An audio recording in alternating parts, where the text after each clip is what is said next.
Sorry I'm late. My phone's been blowing up like crazy. I've probably gotten like 600 or 700 calls. What's going on, Georgia Bulldogs? This is Savannah Hernandez with Glory Days, coming to you still recovering from a sore throat after the memorable win over the Tennessee Volunteers from this past weekend. If you somehow missed the game, I'm here to give you the need to know.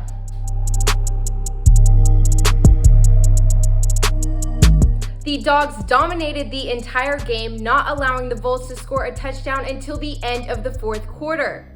The final score of the game was 27-13, and the last time Tennessee scored less than 30 points in a game was last season against Georgia.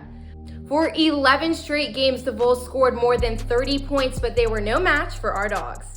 Last week, I said the rankings would work themselves out, and clearly my prediction came true. This crucial win for the Dogs makes them the only undefeated team in the SEC, keeping them at number 1 in the AP poll and pushing them up to number 1 in the CFP poll with much less debate. I don't even know where to start from highlights from the game. The offense and defense had several thrilling moments, like Stetson Bennett's 37-yard pass to Ladd McConkey for a touchdown. The Dogs also sacked Heisman candidate Hendon Hooker not once, not twice, but 7 times. The iconic Savage shoulder pads were definitely well-deserved.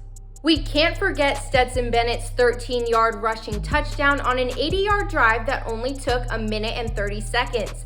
After throwing for 257 yards and 2 touchdowns, Bennett gave a message to Tennessee fans for blowing up his phone the night before the game after his number was leaked. We'll call that phoning it in.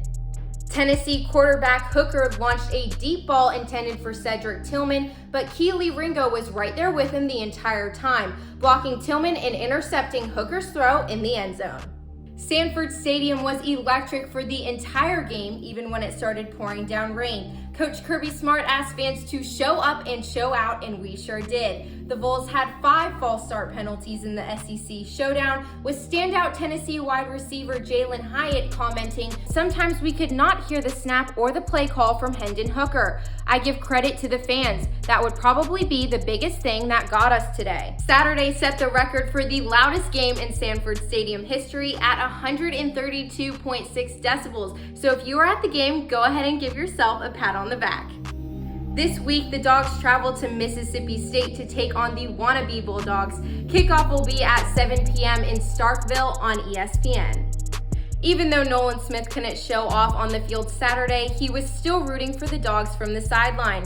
I'll leave you with this photo of Smith wearing Bennett's number. If that's not puppy love, I don't know what is. This is Savannah Hernandez with Glory Days. Thanks for watching, and glory, glory.